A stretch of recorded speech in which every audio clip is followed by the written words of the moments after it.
આજે જૈવિક અણુઓની વધારાની થિયરી જોઈએ. પછી સ્વાધ્યાય આમ જોવા જઈએ તો સહેલો છે. તમે તમારી રીતે જવાબ મેળવવાનો પ્રયત્ન કરો. જે જવાબ મને એવું લાગશે કે નથી તમે જવાબ બરાબર કરી શકો તો એની માટે તમને હું કહીશ કે તમે આ જવાબ છે કયું કરશો, તમે જવાબ લખીને મોકલાવો, પછી એમાં કઈ કરેક્શન હશે તો તમને જવાબ કઈ લખવાય તમને મોકલાઈશ. બરાબર. આપણે આ જે છે વધારાની થિયરી છે, આમાંથી પૂછાય નોય પૂછાય એવું બધે, પણ આડો નો પૂછે તો આમાંથી પૂછાય. તો આપણે આ સરખી રીતે આવવું બહુ જરૂરી છે. હું તમને સમજાવું છું કે હું કહેવા માંગે છે, ક્યાંક ક્યાંક થોડુંક નામકરણ છે એ આવશે, હું તમને કહેતો જઈશ. બરાબર. તો આલ્ફા એમિનો એસિડની બનાવટ છે, એવી રીતે આપણે બીટા એમિનો એસિડ અને ગામા એમિનો એસિડ જોવું છે. પણ એમાં અત્યારે ટોટલ આપણી પાસે જે પ્રક્રિયાઓ છે એમાં સૌથી પહેલી પ્રક્રિયા એમોનિયા સાથે છે, બીજી પ્રક્રિયા છે એમોનિયા સાથે જ છે, પણ ગ્લાયસિન કઈ રીતે બને એ માટેની પ્રક્રિયા છે. આ જે છે આપણી માટે ઈ પ્રક્રિયા છે ઈ થેલામાઇડ ઉપર આધારિત પ્રક્રિયા છે. એક નું વૈજ્ઞાનિક છે એનું સંશ્લેષણ છે અને એક સ્ટીકર છે, આપણે ચોંટાડો નથી પણ ઈ સ્ટીકરનું સંશ્લેષણ છે વૈજ્ઞાનિકનું નામ પરથી. તો એમાં શું છે એ તમને સમજાવું. આ આપણી માટે 3 કાર્બન વાળો એસિડ, 3 કાર્બન એટલે પ્રોપ કહેવાય, અને કાર્બોક્સિલિક એસિડ હોય એની પાછળ પ્રત્યય આવે ઓઇક એસિડ, એટલે એ આપણી માટે પ્રોપેનોઇક એસિડ છે. પણ એ પ્રોપેનોઇક એસિડ કેવો છે કે આ જે કાર્બોક્સિલિક એસિડ છે એમાં બીજા સ્થાન ઉપર બ્રોમિન છે, તો આપણે એને બોલાય 2-bromo-propanoic એસિડ. અને આપણી માટે એવું થાય 2-bromo-propanoic એસિડ થાય. હવે કેવું હોય કે આ ક્રિયાશીલ સમૂહ છે, એની પછીનો કાર્બન હોય તેને આલ્ફા કહેવાય, એની પછીનો કાર્બન હોય તેને બીટા કહેવાય, એની પછીનો કાર્બન હોય તેને ગામા કહેવાય, એની પછીનો કાર્બન હોય તો આપણે એને શું બોલાય ડેલ્ટા બોલાય. આલ્ફા, બીટા, ગામા, ડેલ્ટા આવી રીતનું આવે. તો અહીંયા આપી દો તો ઈ લોકો નામ એવું આવ્યું છે અહીંયા આલ્ફા બ્રોમો પ્રોપેનોઇક એસિડ. તો આ ક્રિયાશીલ સમૂહની બાજુનો કાર્બન જે આપણી માટે આલ્ફા થાય આલ્ફા બ્રોમો પ્રોપેનોઇક એસિડ કહેવાય, અથવા એને 1 પછી 2 બ્રોમો પ્રોપેનોઇક એસિડ કહેવાય. 2 મોલ એમોનિયા સાથે પ્રક્રિયા થાય તો 2 મોલ એમોનિયા સાથે પ્રક્રિયા થશે એટલે શું થશે. હવે અહીંયા બ્રોમિન સાથે પ્રક્રિયા કરી તો અહીંયા આપણી માટે NH4Br છૂટવું પડે, ક્લોરીન સાથે પ્રક્રિયા કરી હોય તો NH4Cl છૂટવું પડે. 2 મોલ એમોનિયા જ્યારે પ્રક્રિયામાં ભાગ લે ત્યારે એના 2 ભાગ પડે, એક NH4+ હોય ને એક NH2-, કારણ કે ટોટલ નાઇટ્રોજન 2, 4 ને 2 6 એમોનિયા, એટલે એક ભાગ પડે NH4+ ને એક ભાગ પડે NH2-. અહીંયાથી બ્રોમિન છૂટવો પડશે, એટલે બ્રોમિન છે એ આ બાજુનું આનું આખું ઇલેક્ટ્રોન યુગ્મ લઈને છૂટવો પડે, એટલે બ્રોમિન પાસે ઇલેક્ટ્રોન હોય 7, આનું એક લઈને આવે એટલે પોતે Br- થાય, એટલે ઈ Br- થી NH4+ જોડાય. હવે આનું ઇલેક્ટ્રોન લઈને ગયો તો એટલે આના પર કયો વીજભાર આવે, ધન વીજભાર આવે. NH2 પોતે માઈનસ છે, આની આને જોડાય એટલે ત્યાં આગળ CH2 થઈ જાય. સમજણ પડી કે નહીં? તો આ બ્રોમિન છે એ આ ઇલેક્ટ્રોન યુગ્મ લઈ લે એટલે ઈ પોતે Br- થઈ જશે, અને આ પોતે NH4+ છે આની આને જોડાશે એટલે NH4Br થઈ જશે. અહીંયાથી આનો કાર્બનનો ઇલેક્ટ્રોન લઈ લીધેલો છે એટલે કાર્બન પોતે કેવો વીજભારિત થશે, ધનભારિત થશે, અને NH2 એની આને જોડાઈ જશે. આપણી માટે આ જે થયું એલેનાઇન થયું, કારણ કે તમને આવું શીખવાડેલું છે NH2CH અહીંયા જે R હોય, R ની જગ્યાએ તમે CH3 જોડો તો આપણે એલેનાઇન કહેવાય. હવે હું તમને તમારી રીતે શીખવાડું કે કઈ રીતે અહીંયા થાય. પેલું તો ક્લિયર થઈ ગયું. આ જે છે આપણી માટે 2 કાર્બન વાળો એસિડ છે, ત્રીજો કાર્બન દેખાય તમને નહીં, એ 2 Cl છે, ક્લોરીન છે, કાર્બન, એટલે 2 કાર્બન વાળો એસિડ છે. એટલે આપણી માટે શું છે ઇથેનોઇક એસિડ છે. 2 કાર્બન એટલે કાર્બોક્સિલિક એસિડ નો પ્રત્યય ઓઇક એસિડ, ઇથેનોઇક એસિડ. આમાં રહેલા હાઇડ્રોજનનું વિસ્થાપન તમે ક્લોરીન વડે કર્યું એટલે ક્લોરોઇથેનોઇક એસિડ થાય. પણ આ ક્રિયાશીલ સમૂહની બાજુનો કાર્બન શું કહેવાય, આલ્ફા. તો એનું નામ આપ્યું આલ્ફા ક્લોરોઇથેનોઇક એસિડ અથવા એસિડિક એસિડ. 2 કાર્બન હોય તો એનું સામાન્ય નામ એસિડિક ઉપરથી થાય, નહીંતર આપણે એને ઇથેનોઇક એસિડ કહી શકીએ IUPAC ના પ્રમાણે. તમે અહીંયા 3 મોલ એમોનિયા સાથે પ્રક્રિયા કરો છો, 3 મોલ એમોનિયા સાથે પ્રક્રિયા કરો છો એટલે પેલી વસ્તુ થશે અહીંયા 2 મોલ એમોનિયા સાથે પ્રક્રિયા થાય, એટલે અહીંયા જે 3 મોલ એમોનિયા છે ટોટલ આપણી માટે 3 મોલ એમોનિયાનો ઉપયોગ થયો એમાં બે NH4 અને એક NH2. હવે હું તમને શીખવાડું કે અહીંયા તમારા પાસે શું થશે કે H નીકળી જશે અને ત્યાં એમોનિયા આવશે, એટલે એક એમોનિયા અહીંયા વપરાવાનું, બરાબર, એક એમોનિયા ત્યાં વપરાવાનું. બીજા બે એમોનિયા હતા એના ભાગ આ રીતે પડ્યા, NH4 પ્લસ NH2 માઇનસ. આ NH4 ની હારે ક્લોરીન જોડાઈ ગયો એટલે ત્યાં NH4 સિવાય છૂટું પડી ગયું, કારણ કે ત્યાં આગળ પછી ધન ભાર આવ્યો તો ત્યાં આગળ NH2 આવી ગયું. ખબર પડી તમને? આ H એની હારે એક એમોનિયા આવ્યો એટલે પહેલો એમોનિયા, પછીના બે એમોનિયા પડ્યા કારણ કે ત્રણ માંથી એક અહીંયા આવ્યો, બાકીના બે વહી ગયા, NH4 પ્લસ અને NH2 માઇનસ. એટલે અહીંયા શું થયું કે NH4 પ્લસ છે આ ક્લોરીન પાછો પોતાનું આખું ઇલેક્ટ્રોન યુગ્મ લઈને વયો ગયો એટલે ક્લોરીન પોતે માઇનસ થાય એટલે NH4 પ્લસ થાય, Cl માઇનસ થાય. કાર્બન પર અહીંયા ધન વીજ બરાબર એટલે NH2 જોડાઈ જાય. તો આપણી માટે આ ગ્લાયસીન જ છે, પણ અહીંયા COH લાવવું પડે, તો આપણે COH લાવવા માટેનો પ્રયત્ન કરીએ. તો એ COH લાવવા માટે અહીંયા કોપર કાર્બોનેટ સાથે પ્રક્રિયા થઈ અથવા એને શું બોલાય ક્યુપ્રિક કાર્બોનેટ સાથે પ્રક્રિયા કરી. એટલે ક્યુપ્રિક કાર્બોનેટ સાથે તમે પ્રક્રિયા કરો એટલે તમને એનો અહીંયા કાર્બોક્સિલિક એસિડ વાળો ક્ષાર મળે અને એમોનિયમ કાર્બોનેટ છૂટવું પડે. એમોનિયમ કાર્બોનેટ છૂટવું પડે એટલે NH4 પ્લસ હોય, CO3 માઇનસ 2 હોય એટલે આપણને એવું મળે NH4 પ્લસ CO3 માઇનસ 2 એટલે NH4 પ્લસ CO3 છૂટવું પડે. એ છૂટવું પડે પછી તમે એમાંથી H2S ગેસ પસાર કરો. H2S ગેસ માટે આખું સાધન આવે, એમાંથી તમે H2S ગેસ પાસ કરો. બહુ ખરાબ વાસવાળો ગેસ હોય, ગટરની અંદર જે વાસ આવતી એમાં હાઇડ્રોજન સલ્ફાઇડ ગેસ હોય, એની જે ખરાબ વાસ આવે, બરાબર, એટલે ખૂબ જ ખરાબ વાસ આવતી હોય એવો ગેસ હોય. હાઇડ્રોજન સલ્ફાઇડ આમાંથી પસાર કરો. હાઇડ્રોજન સલ્ફાઇડ પસાર કરો એટલે એનું આયનીકરણ H પ્લસ અને HS માઇનસ થાય, અથવા આવું થઈએ કે 2H પ્લસ અને H માઇનસ 2, બરાબર. તો આવી રીતનું છૂટવું પડે. તો એ જે 2H પ્લસ છે, કારણ કે જો અહીંયા આ બે છેદ છે એટલે આ 2 માઇનસ હશે તે અને આ પ્લસ છે એટલે અહીંયા બે હાઇડ્રોજન થી જોડાઈ ગયા, દેખાણું તમને? એટલે આ જે આખો આયન હોય ને અહીંયા ઉડો આવશે, અહીંયા H2NO હોય, અહીંયા CH2 હોય અને આ COO માઇનસ હોય એટલે બે એકા બે માઇનસ 2 થયું. હાઇડ્રોજન પોતાના પ્લસ 2 લઈને આવે એટલે માઇનસ 2 ને પ્લસ 2 જોડાઈ જશે અને આપણને મળશે આ ગ્લાયસીન. હવે તમે જોઈ શકો છો તમારા માટે ગ્લાયસીન કઈ રીતે હતું, NH2 CH R COH આ બી જગ્યાએ કોણ આવી ગયું H, એટલે આપણા માટે ગ્લાયસીન મળી ગયું. અને અહીંયા Cu -2 હતું, કોપર થી પોતે +2 હોય, Cu +2 H -2 CuS કાળા છે કોપર સલ્ફેટ મળે, બરાબર. આ કઈ રીતનો પદાર્થ છે? જો આ બેન્ઝીન છે, આ COO- હોય, COO- હોય. પહેલા હું તમને H જોડીને બતાવું. આવી રીતનો પદાર્થ હોય તો આપણે આને બોલાય થેલિક એસિડ અથવા બેન્ઝીન 1,2 ડાઇકાર્બોક્સિલિક એસિડ એવો નામ થાય. પછી આ બંનેમાંથી H નીકળી જાય તો અહીંયા બેનો એસ્ટર ક્ષાર આવે, બરાબર. આ COO- નો એસ્ટર ક્ષાર આવે. હવે અહીંયા તમે પ્રક્રિયા છે આમાંથી આ CO કાઢી નાખો તો આપણી માટે ખાલી કીટોન સમૂહ છે અને અહીંયા તમે જો NH જોડી દો તો એ આપણી માટે CONH એમાઇડ સમૂહ થાય.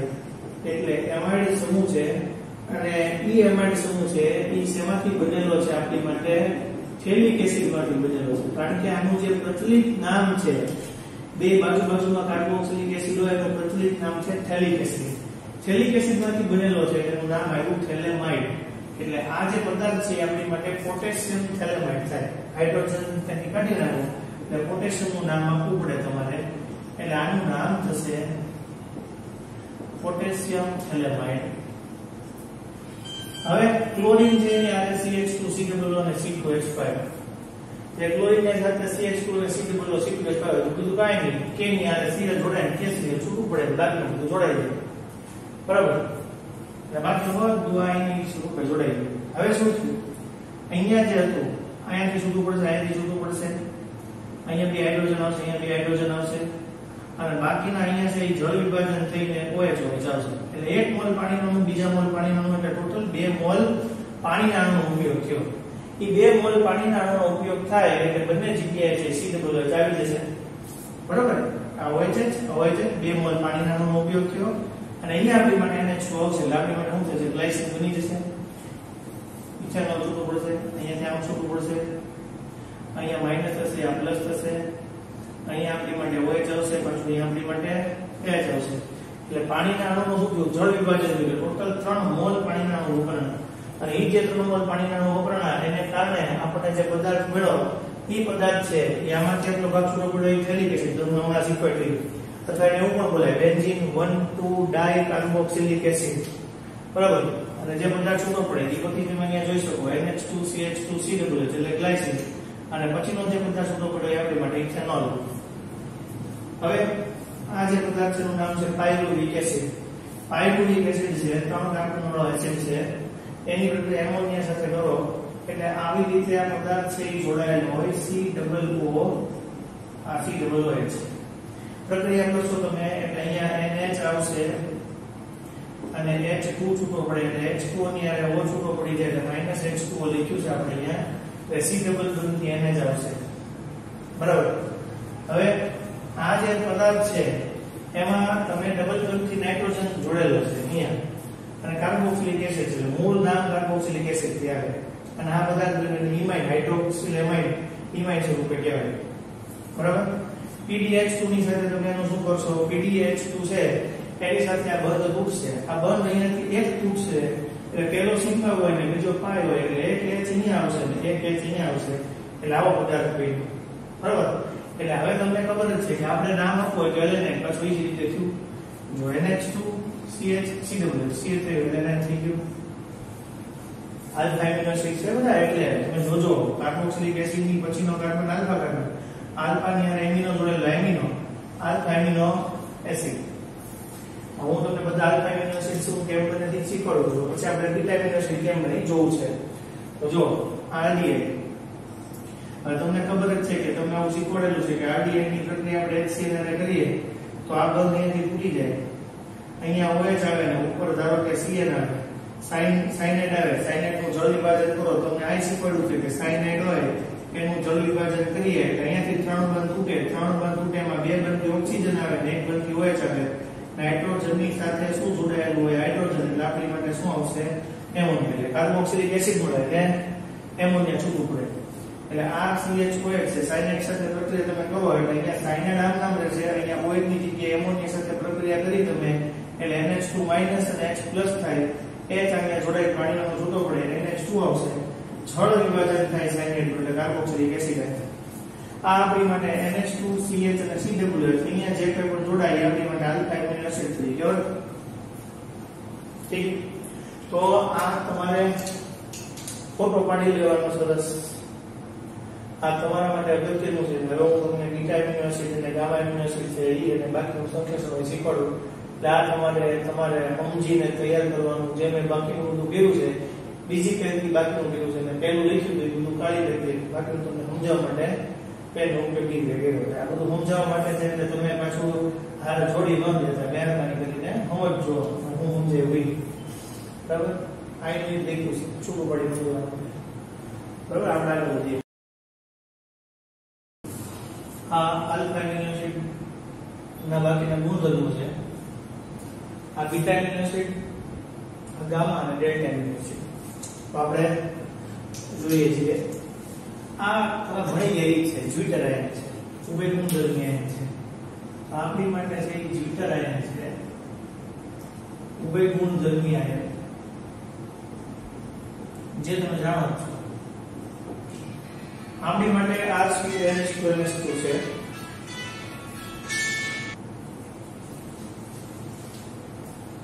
આ ઉભય ગુણધર્મી આયન છે.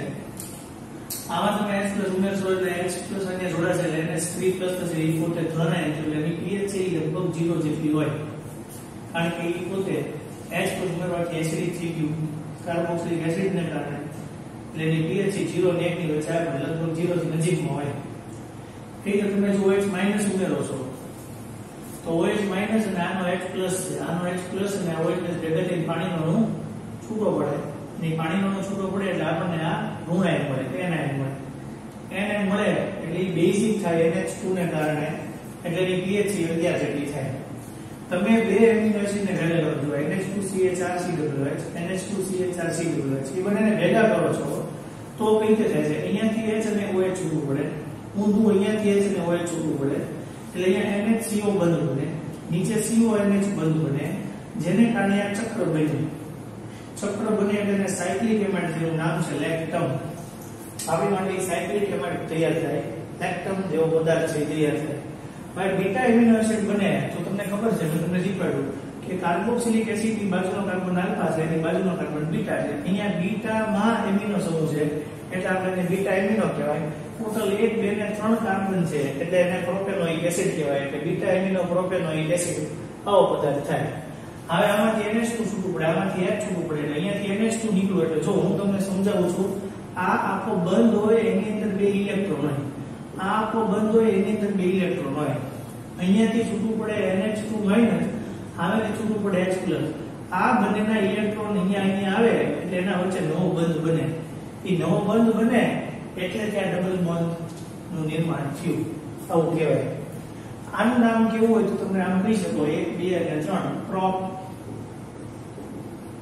બીજા પછી ડબલ બોન્ડ છે એટલે પ્રોપ 2 ઇન. કાર્બોક્સિલિક એસિડ માટે ઓઇક એસિડ એટલે આખું નામ આવશે પ્રોપ 2 ઇનોઇક એસિડ. આને બેને ભેગું લખો તો વાંધો નહીં, કારણ કે આ તમે સંધિ જોડી કહેવાય. એટલે પ્રોપ 2 ઇનોઇક એસિડ આવું નામ થઈ શકે. હવે આ આપણી માટે કાર્બોક્સિલિક એસિડ છે, આ આલ્ફા, આ બીટા. બીટામાં એમિનો છે, ટોટલ કાર્બન ત્યાં 4. બીટા એમિનો બ્યુટેનોઇક એસિડ અથવા બીટા એમિનો બ્યુટેરિક એસિડ આવું થઈ શકે. આમાંથી NH2 છૂટું પડે, પાછું જ વસ્તુ છે. અહીંયાથી બે બાજુથી બે બંધની અંદર એક ઇલેક્ટ્રોન હોય, આનો એક ઇલેક્ટ્રોન અહીંયા, આનો એક ઇલેક્ટ્રોન, બે વચ્ચે ડબલ બંધ બને તો આપણી માટે જે પદાર્થ બને નામ થાય ક્રોટોનિક એસિડ. ક્રોટોનિક એસિડ કહેવાય. અથવા તમારે એને કેવું હોય તો આપણી માટે ટોટલ 4 કાર્બન થયા એટલે આવું નામ થશે but 2 en oic acid, but 2 en enoic acid. બરાબર, બીટા એમિનો એસિડ. હવે ગામા અને ડેલ્ટા કેવી રીતે બને એ તમે જુઓ. તો જો આ કાર્બોક્સિલિક એસિડ છે, જો COOH, આલ્ફા, બીટા અને ગામા. તો ગામા એમિનો બ્યુટેરિક એસિડ છે. હવે આમાંથી H છૂટો પડે અને આમાંથી OH છૂટો પડે. અહીંથી H અહીંયાથી OH એટલે એની વચ્ચે સાયકલિકમાં NH આવે. એટલે ખરેખર આપણી માટે CONH બંધ અહીંયા બન્યું. એટલે આપણી માટે ગામા બ્યુટેનો લેક્ટમ થાય.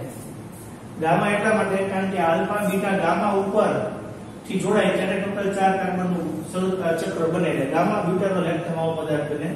અહીંયા આ H છે અને અહીંયા OH છે એટલે H અને OH છૂટું પડશે એટલે પાણીનો અણુથી દૂર થાય. 1 2 3 4 અને 5 થશે. તો આપણી માટે કાર્બોક્સિલિક એસિડ પછી એવું હોય તો અહીંયા વેલેરો શબ્દ આવે. તો જો આ કાર્બોક્સિલિક એસિડ પછી આલ્ફા, બીટા, ગામા અને ડેલ્ટા. તો ડેલ્ટા ક્રિયાશીલ સમૂહ પછી 4 કાર્બન હોય તેને વેલેરો કહેવાય. 5 હોય તો એને કેપ્રો કહેવાય. આવું નામ હોય કે ક્રિયાશીલ સમૂહથી 4 કાર્બન તેને વેલેરો કહેવાય. 5 હોય તો એને કેપ્રો કહેવાય. એટલે એવું કેપ્રોઆલ્ડિહાઇડ આવશે. બરાબર, કેપ્રોઆલ્ડિહાઇડ. એટલે આપણી માટે 1 2 3 4 તો આપણી માટે વેલેરો થશે. એટલે વેલેરો થશે એટલે ડેલ્ટા વેલેરોક્ટમ થાય, વેલેરો લેક્ટમ થાય. આ ગામા બ્યુટેરો લેક્ટમ થાય. તો આપણે બ્યુટર શીખા, 2 કાર્બોક્સિલિક એસિડ, 2 આપણી માટે એમિનો એસિડ ને જોડ્યા તો આપણી માટે લેક્ટમ બન્યો, સાયક્લિક એને એમાઇડ કહેવાય. પછી beta propanoic acid, beta amino બ્યુટેરિક acid બંને જોડી અને એલ્કલિક અને ક્રોટોનિક એસિડ બનાવ્યા. એ બધા સામાન્ય નામ છે, નીચે લઈને યુપીએસસી નામ તમને લખીને કીધા.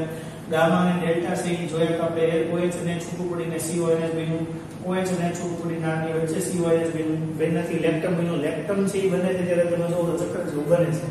બરોબર, તો આટલું તમને આવડવું જોઈએ, ખબર પડવી જોઈએ કે હું તમને હું સમજાવવા માંગુ છું. એ મુખ્ય વસ્તુ એ છે.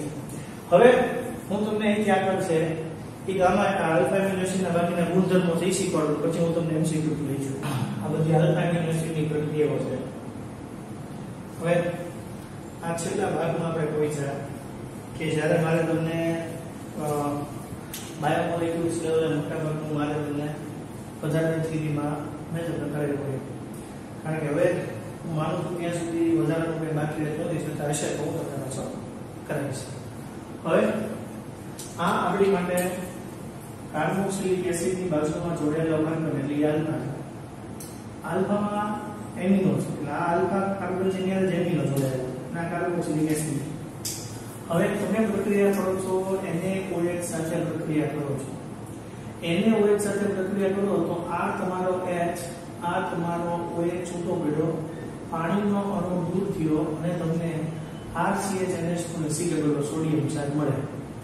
હવે પ્રક્રિયા તમે ઇથેનોલ સાથે કરો છો એટલે તમને પહેલા ખબર હોવી જોઈએ કે કાર્બોક્સિલિક એસિડની પ્રક્રિયા આલ્કોહોલ સાથે કરો તો એ પ્રક્રિયા છે એને બોલાય એસ્ટરીકરણ કહેવાય. કાર્બોક્સિલિક એસિડને આલ્કોહોલ જ્યારે પ્રક્રિયા કરે ત્યારે એ આપણી માટે એસ્ટરીકરણ પ્રક્રિયા થાય. એટલે એસ્ટરીકરણ પ્રક્રિયા થાય એમાં કાર્બોક્સિલિક એસિડ હોય એ કાર્બોક્સિલિક એસિડમાંથી OH છૂટો પડે, બરાબર?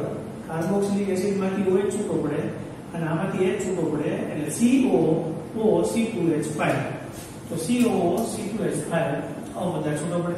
તો આ જે બન્યું આપણી માટે એસ્ટર બન્યો. શું બન્યું આપણી માટે? એસ્ટર. અને એ જે એસ્ટર બની જાય પછી એમાંથી શું થયું કે આ જે બન્યો એ કેટાયન બન્યો. અને એ જે કેટાયન છે એ શુષ્ક HCl ને કારણે H+ એમાં ઉમેરવાને કારણે કેટાયન બન્યું. અને એની જે HgOH સાથે પ્રક્રિયા કરો તમે એટલે એ કેટાયન છૂટો પડી જાય NH2 બની જાય, આપણને મળે ઇથાઇલ એસ્ટર. એટલે મૂળ એસ્ટર બને. મૂળ કહેવાનો છે ડીકાર્બોક્સિલેશન એવી પ્રક્રિયા છે કે ડીકાર્બોક્સિલેશન પ્રક્રિયા NaOH અને CO ની હાજરીમાં થાય. 3 ભાગ સોડિયમ હાઇડ્રોક્સાઇડ હોય, 1 ભાગ કેલ્શિયમ ઓક્સાઇડ હોય, એની હારે પ્રક્રિયા કરો, કાર્બન ડાયોક્સાઇડ છૂટો પડે. એટલે ડીકાર્બોક્સિલેશન પ્રક્રિયાની અંદર કાર્બન ડાયોક્સાઇડ છે છૂટો પડે. એટલે અહીંયાથી આપણી માટે કાર્બન ડાયોક્સાઇડ છૂટો પડશે CO2 ના સ્વરૂપમાં. આપણી માટે કાર્બન ડાયોક્સાઇડ છૂટો પડે. એ CO2 ના સ્વરૂપમાં કાર્બન ડાયોક્સાઇડ છૂટો પડે RCH2NH2 થાય. તો આ આપણી માટે RCH2NH2 દેખાય તમને? એટલે તમારે એમ લખવું NaOH સાથે પ્રક્રિયાથી સોડિયમ છે, આલ્કોહોલ સાથે પ્રક્રિયાથી તો એસ્ટર બન્યું, કાર્બોક્સિલિક એસિડ સાથે પ્રક્રિયા ડીકાર્બોક્સિલેશન પ્રક્રિયા છે તમારી કાર્બન ડાયોક્સાઇડ દૂર થાય એટલે આપણને RCH2NH2 મળે. હવે આ રિડક્શન પ્રક્રિયા છે. તો રિડક્શન પ્રક્રિયા હોય એની અંદર શું થાય? તો રિડક્શન પ્રક્રિયા છે એની અંદર આ જે COOH છે CO નું રૂપાંતર CH2 માં થાય. ઓક્સિજનની 2 સંયોજક કરે ત્યાં આગળ H2 આવે એટલે આ CH2 થી આલ્કિલેશન છે ઈ અહીંયા NH2 સમૂહ છે. આલ્કિલેશન હોય તો તમારી માટે અહીંયા NH2 આવી રીતે જોડાયેલું છે. આલ્કિલેશન કરો છો તમે CH3Cl ની એટલે આ HCl છૂટું પડે અને NH ની હારે CH3 આવે તો આ થઈ ગયું N મિથાઇલ નું ઉત્પન્ન થાય. એવી રીતે તમે એસાઇલેશન કરશો એટલે સેમ રીતે CH3COCl અથવા તો તમને આવું મેં શીખવાડ્યું છે કે CH3CO2ISO આને પ્રક્રિયા થાય એટલે આમાંથી H નીકળે, આમાંથી Cl નીકળે એટલે આપણી માટે પદાર્થ થઈ ગયો NHCOCl3 થઈ ગયું. હવે આ HNO2 છે તો HNO2 ની અંદર છે ઈ શું થાય?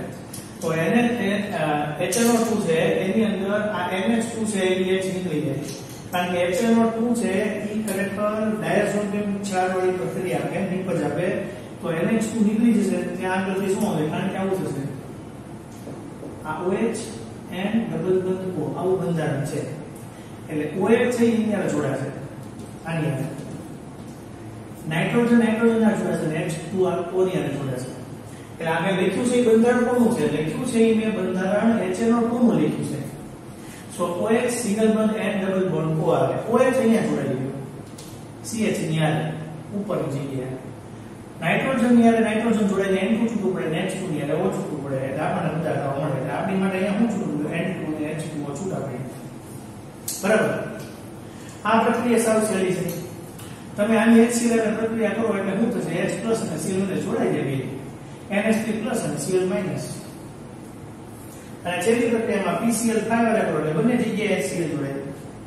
આ તમારે લખવું હોય તો આમ લખી શકો NH3 ની હારે HCl છે તો NH3+ Cl- નીચે CO. ઠીક?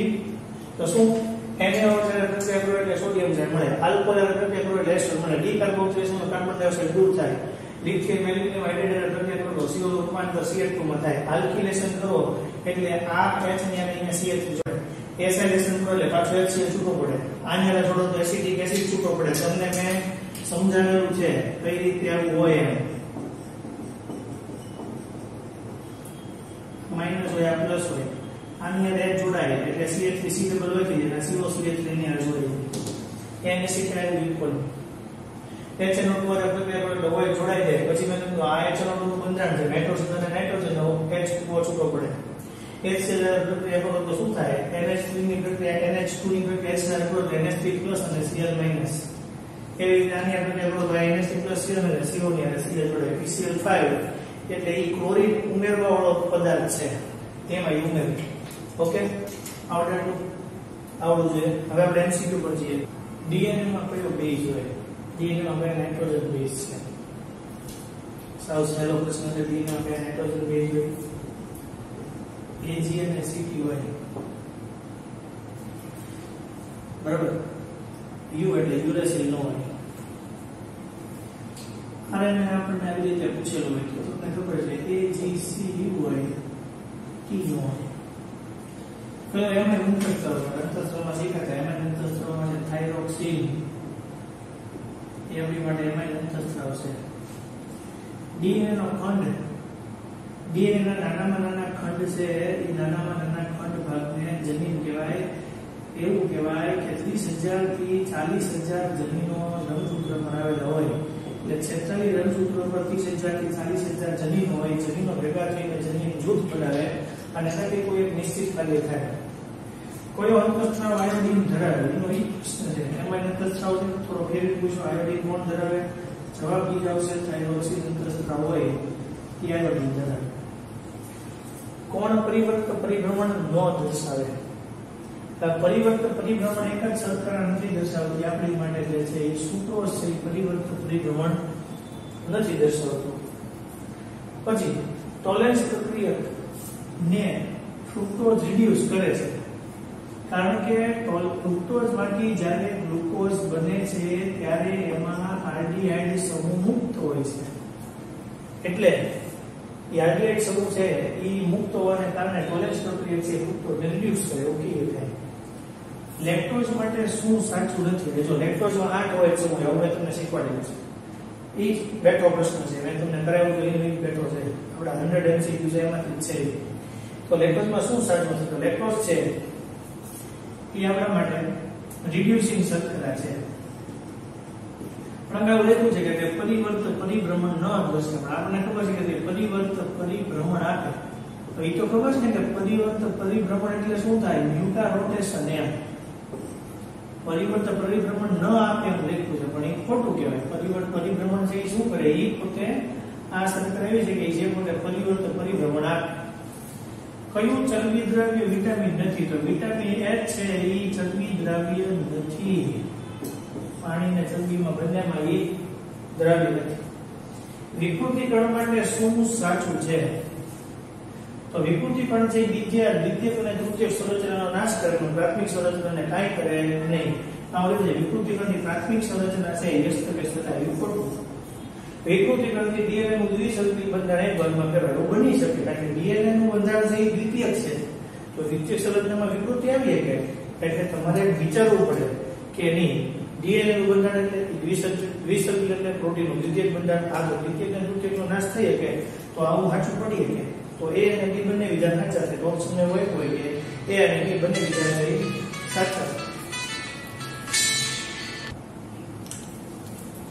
એટલે વિકૃતિકરણ માટે શું સાચું છે? મેં તમને કીધું કે દ્વિતીયક તૃતીયકનો નાશ કરે પ્રાથમિક એમને અચળ જળવાય એવું બને. હવે વિટામિન હવે આમાં છે કયોનું શું આયોડીન ધરાવે થાઇરોક્સિન નું બંધારણ લખ્યું છે અહીંયા. હોય છે બંને બાજુ આયા હોય અહીંયા આયા હોય એટલે આ બંને સરખા જેવું જોઈએ પણ અહીંયાથી જ્યારે જોડાય ત્યારે H નીકળી ગયો હોય અને આ બાકીનું આપણી માટે એનું એસિડ જોડાયેલો હોય. બરાબર. હવે વિટામિન B1 થી થતો રોગ છે એ આપણને ખબર છે કે વિટામિન B1 છે એનાથી બેરી રોગ થાય. આ બધા પ્રશ્નો છે એ આપણા માટે નીટના છે. 2008 માં 2 પૂછાણા હતા, 2009 માં 2 પૂછાણા હતા, 2010 માં 2 પૂછાણા હતા, 2011 માં 3 પૂછાણા હતા, 2012 માં 2 પૂછાણા છે.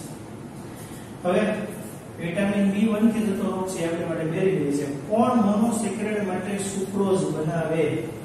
એટલે કોણ મોનોસેકેરાઇડ માટે સુક્રોઝ બનાવે? તો એ એટલે કયા મોનોસેકેરાઇડ છે એ સુક્રોઝ બનાવે? તો એ આપણા માટે આવશે આલ્ફા ગ્લુકોપાયરેનોઝ. આલ્ફા ગ્લુકોપાયરેનોઝ અને બીટા ફ્રુક્ટોફ્યુરાનોઝ. એટલે બીટા ફ્રુક્ટોફ્યુરાનોઝ અને આલ્ફા ગ્લુકોપાયરેનોઝ છે એ આપણા માટે સુક્રોઝ છે બનાવે. આપણા માટે મૂળા વસ્તુ છે. આટલો પણ આવવું જોઈએ. અહીંથી આપણે આગળ છીએ. ડીએનએ માં 2 નાઇટ્રોજન બેઝ વચ્ચે કઈ લિંકેજ જોવા મળે? તો ડીએનએ ની અંદર 2 નાઇટ્રોજન બેઝ હોય એટલે હું એમ કહી શકું કે ધારો કે આપણી માટે આવી રીતે એડેનિન છે એ થાઇમિન સાથે જોડાય. એવી રીતે ગ્વાનિન છે ઈ સાઇટોસિન સાથે જોડાય બરાબર તો આની વચ્ચે બે નબળા હાઇડ્રોજન બંધ આની વચ્ચે ત્રણ નબળા હાઇડ્રોજન બંધ તેનો અર્થ એવો છે કે હાઇડ્રોજન બંધથી જોડાય D+ ગ્લુકોઝ હાઇડ્રોક્સિલ એમાઇડ સાથે પ્રક્રિયા કરે અને ઓક્સિજન બનાવે તેનું બંધારણ જુદું શું છે એટલે આપણે D ગ્લુકોઝ છે આવી રીતે લખાય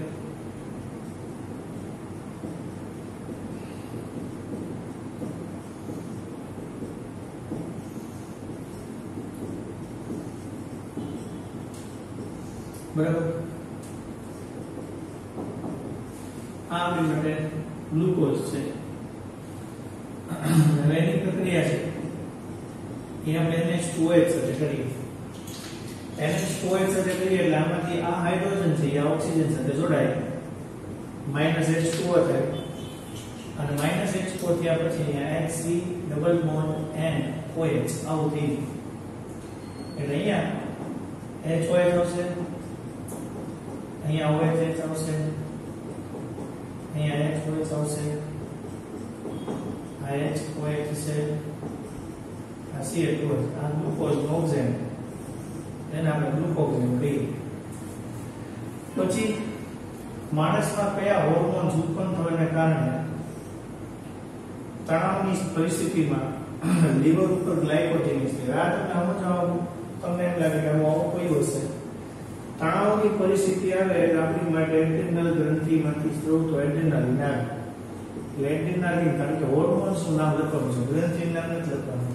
એટલે આપણે એડ્રેનાલિન જોઈએ એટલે આવે જે ચરબીમાંથી ફેટી એસિડ ઉત્પન્ન કરે અને લીવર હોય એમાં થી ગ્લાયકોજન છેક છૂટું પડવાનું કામ કરે પછી જે પ્રોટીનના જુદા જુદા એમિનો એસિડ એકબીજા સાથે કયા બંધથી જોડાયેલા હોય તો પ્રોટીનની અંદર જે એમિનો એસિડ હોય એમિનો એસિડ એકબીજાને કયા બંધથી જોડાય તો એમિનો એસિડ એકબીજાને જે બંધથી જોડાય એનું નામ છે આપણી માટે ખબર પેપ્ટાઇડ બંધ તો એમિનો એસિડ એકબીજાને પેપ્ટાઇડ બંધથી જોડાયેલા હોય આરએનએ અને ડીએનએ માટે કયું વિધાન નીચેનામાંથી સાચું છે એમાં ઓપ્શન આપેલા હોય કે આરએનએ અને ડીએનએ માટે કયું વિધાન સાચું છે તો એમાં એવું આવે કે આરએનએ હોય એની અંદર આપણને ખબર છે રિબોઝ શર્કરા આવે અને ડીએનએ હોય એની અંદર 2-deoxyriboz શર્કરા આવે આરએનએ હોય તો deoxyriboz ખાલી રિબોઝ બરાબર 2-deoxyriboz આપણને ખબર છે કે બીજું સ્થાન હોય આ 1 2 3 4 અને 5નું કાર્બન 12 એમ અહીંયા જે સ્થાન હોય તે બંને HH હોય ઓક્સિજન ત્યાંથી નીકળી ગયો હોય એટલે આપણી માટે આન્સર આવે કોણ રિડ્યુસિંગ શર્કરા છે તો આપણી માટે જે રિડ્યુસિંગ શર્કરા છે એ કોણ છે સુક્રોઝ છે કોણ નોન રિડ્યુસિંગ શર્કરા એટલે સુક્રોઝ છે રિડ્યુસિંગ બાકીની બધી છે બરાબર ને હું કામ છે તમને ખબર છે NH2OH અને પેલિન નોન સાથે પ્રક્રિયા બેઠી આ નથી આપતી એટલે એ નથી જનીનિક રચનાનો સાચો ક્રમ કયો છે જનીનિક રચનાની અંદર એવું આવે ડીએનએ આવે આરએનએ આવે અને એમાંથી પ્રોટીન બને વચ્ચે ટ્રાન્સક્રિપ્શન થાય એટલે એમાં ફેરફાર થાય એટલે ડીએનએ માંથી આરએનએ બને આરએનએ માંથી એના પ્રોટીન્સ બને એટલે આવી રીતે જનીનિક રચનાનો ક્રમ હોય આવું આપણે ભ્રમ ન આવ્યો હોય પણ આવું ક્યાંક લખેલું હોય એ પ્રમાણે સાચું થાય તો ડીએનએ માંથી આરએનએ માંથી પ્રોટીન આવશે કાર્ય માટે યોગ્ય વિન્યાસનો સાચો ક્રમ યોગ્ય વિન્યાસ આપણને ખબર હોય કે નહીં આ 3 કાર્બન વાળી શર્કરા છે આ 3 કાર્બન વાળી શર્કરા છે ઇરિથ્રોઝ અને થ્રીઓઝ છે એ બંને એકબીજાના શું છે એનોમર છે તમને દૂરી શીખવાડેલું છે કે પહેલો કાર્બન હોય તેમાં એકમાં હોય અહીંયા છે 3 કાર્બન વાળી શર્કરામાં અને એકમાં એવો છે કે એકમાં હોય આ બાજુ છે તો એ આપણી માટે 3 કાર્બન વાળી શર્કરા છે એમાં એક ઇરિથ્રોઝ છે વાય ડી થ્રીઓઝ છે આ 4 કાર્બન વાળી હોય એટલે ડી ની આરે ઇરિથ્રોઝ માં આવશે આ 3 કાર્બન અને થ્રીઓઝ અને ડી થ્રીઓઝ અને એલ થ્રીઓઝ તો એમાં 4 કાર્બન વાળી શર્કરા છે એમાં બંને કઈ બધા એકબીજાના શું છે એનોમર્સ છે તમને દોરીને બધા કરાવેલું છે બરાબર એટલે આપણે માટે ઇરિથ્રોઝ અને એલ ઇરિથ્રોઝ ડી થ્રીઓઝ અને એલ થ્રીઓઝ તો આપણે એવું સમજી શકાય કે ડીએનએ લેવું એટલે છેલ્લું સ્થાન હોય એના ઉપર આધારિત હોય એટલે છેલ્લામાં હોય છે ડાબી બાજુ જમણી બાજુ હશે તો આપણે ડી હશે ડાબી બાજુ હશે તો આપણે એલ હશે તો આપણે એ રીતે નામ આપેલા છે પણ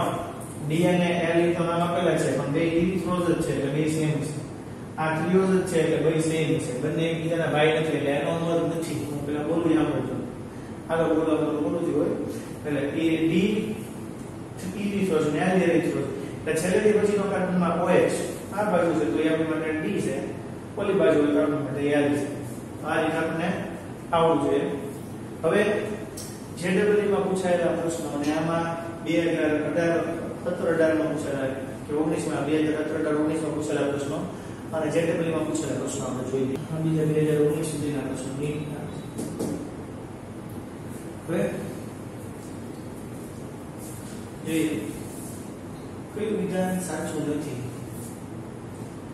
તો આમાં એવું છે કે કયું વિધાન સાચું નથી એમાં પહેલું એવું છે પ્રોટીન છે એ આપણા શરીરમાં લોહી જેવું નીકળે એટલે બાયોલોજી વાળાને ખબર હોય કે પ્રોથ્રોમ્બિનનું રૂપાંતર થ્રોમ્બિનમાં થાય એટલે રુધિર થવાની ક્રિયા શરૂ થાય પણ જે બાયોલોજી વાળા નથી ભણ્યા એમની માટે હું કહું કે જેવું આપણા શરીરમાં કોઈ પણ જગ્યાએ કામો પડે એ ભેગું શરીરની અંદર એના રક્તકણો હવાના સંપર્કમાં આવે ફાટી જાય બરાબર એક કણો છે એ હવાના સંપર્કમાં આવે ફાટી જાય એમાંથી પ્રોથ્રોમ્બિન એવું થાય થ્રોમ્બોપ્લાસ્ટિન નામનું દ્રવ્ય ઉત્પન્ન થાય જે પ્રોથ્રોમ્બિનનું રૂપાંતર શેમાં કરે થ્રોમ્બિનમાં કરે રુધિર ગંઠાવાનું શરૂ થાય એટલે એ સાચું છે બરાબર વિકૃતિકરણ પ્રોટીનને વધુ સક્રિય બનાવે તમને જણાવો કે વિકૃતિકરણ થાય એટલે પ્રોટીન વિકૃતિમાં રૂપાંતર આવ્યું તો એ પ્રોટીનને સક્રિય બનાવે નિષ્ક્રિય બનાવે પ્રોટીનને નિષ્ક્રિય બનાવે કારણ કે એનું દ્વિતીયક બંધારણ હોય તૃતીયક બંધારણ તૂટી જાય ખાલી પ્રાથમિક બંધારણ જળવાયેલું રહે એટલે એ વિધાન છે એ ખોટું છે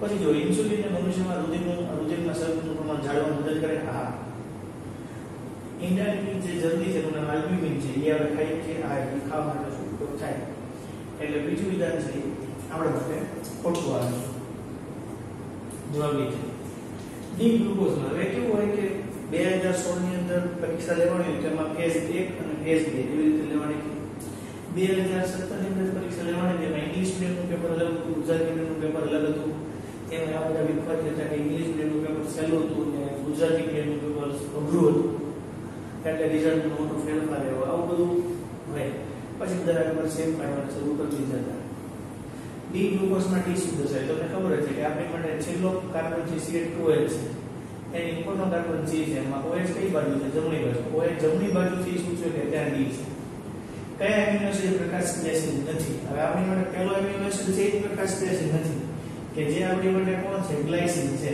CH2COOH કે જેમાં આ કાર્બન છે હવે તમને પહેલા બધાને ખબર હોવી જોઈએ કે એક કાર્બન હોય આ મુખ્ય કાર્બન છે ત્યારે જોડેલી ચાર ક્રિયાશીલ સમૂહ છે કે જ્યારે ચાર ક્રિયાશીલ સમૂહ અલગ અલગ હોવા જોઈએ આમાં 1 2 3 અલગ અલગ છે ચોથો આનો યુનિટ થયો એટલે એ પ્રકાશ એસિડ ન થાય આ એના જેવો પ્રશ્ન થોડો થાય અલગ છે કયું સંયોજન જ્યુટરાયન બનાવે જ્યુટરાયન એ બનાવે કે જેની અંદર એમિનો અને કાર્બોક્સિલિક એસિડ સમૂહ છે એ છૂટા છેડાના સ્થાને આવેલા હોય બરાબર એનિલિન એનિલિન આવો પદાર્થ છે તો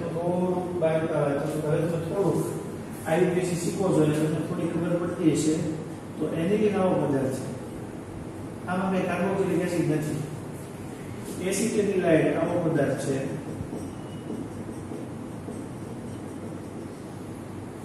બેન્ઝોઇક એસિડ છે એ આવો પદાર્થ છે અને ગ્લાયસિન છે આપણી માટે આવો પદાર્થ છે ઓકે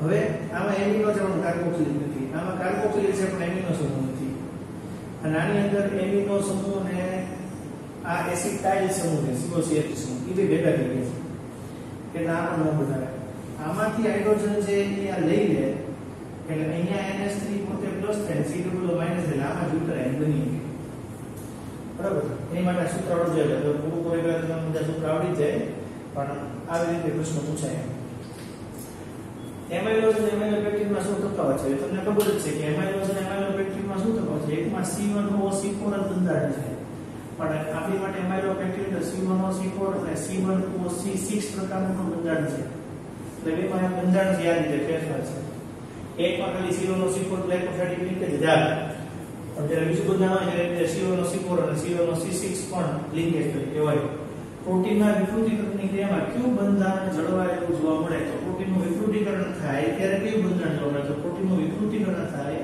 ત્યારે આપણને પ્રાથમિક બંધારણ છે ને એ જળવાયેલું જોવા મળે જ્યારે બાકીના બધા બંધારણો હોય એ તૂટી જાય બિન આવશ્યક એમિનો એસિડ છે કયા કયા છે તો તમને આવું સૂત્ર શીખવાડેલું છે મિસ્ટર લાલુની ફી આવે હિસ્ટ્રીથી મિથિયોનિન લાઇસિન લ્યુસીન ફિનાઇલેલાઇન આર્જિનિન વેલિન બે કામના આવી ગયા લાઇસિન આવી ગયું એટલે હવે જો ગયો એટલે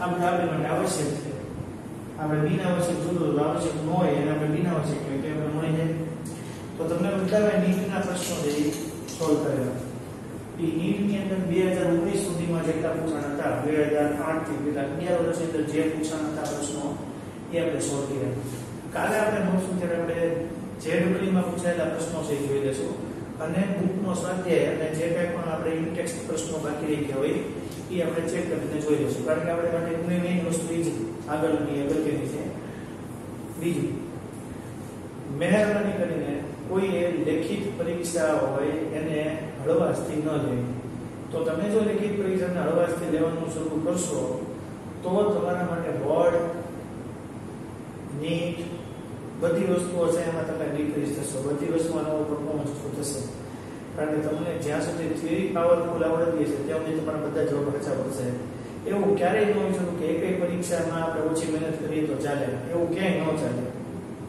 વિચારવાનું કે આપણે શું કામ 11 પર સાયન્સ કર્યું લોકોની આપણા પર શું અપેક્ષા છે આપણે શું બનવાનું છે આપણા મા બાપની શું ઈચ્છા છે એ બધી વસ્તુ આપણે આ જન્મમાં પૂરી કરી શકીએ તો કામનું કારણ કે આવતા જન્મમાં તો આપણા મમ્મી પપ્પા છે જ નહીં સમજો બધા માટે આ વસ્તુ હકીકત છે હું હોઉં તો તમે હો તો બધા તો આપણાથી જેટલું બેસ્ટ એફર્ટ થાય એટલું કરવું આજનો દિવસ ક્યારેય પાછો નથી આવતોય નથી આજના દિવસમાં હું સારામાં સારું શું ભણી શકું સારામાં સારું શું કરી શકું એ જગતનું છે બરાબર બધા છોકરાઓને હું કહેતો છું કે હું આજે રાતે શું ત્યારે મેં આખા દિવસમાં કરેલા કામનો મને સંતોષ હોવો જોઈએ જો મને કામનો સંતોષ હશે તો મને હું કઈ રીતે આવે એટલે કામ એવી રીતે કરવાનું છે બરાબર ચાલો બધા લોકો તમને કહેતા હશે બધા હવે વાત પણ થતી હોય પણ હું તમને એ રીતે કહેવા માંગુ છું કે તમે એ વસ્તુ સમજો જેટલું સમજશો ને એટલું કામ લાગશે કારણ કે અમે ભણતા ત્યારે અમને કહેતા કે તમે તમારા મા બાપને જોઈને મહેનત કરો એ તમારા મા બાપ છે એ તમારે કેટલું કરે છે તો હવે એમાંથી તમે શીખો કે મારે મારા એમને પૂરો કરવા માટે મારે મારા ગોલને અચીવ કરવા માટે હું કોઈ પણ સંજોગોમાં કોઈ પણ પરીક્ષાને લાયક નથી સમજાય ઓકે કારણ કે આપણે લેક્ચરમાં JEE ના પ્રશ્નો કરીએ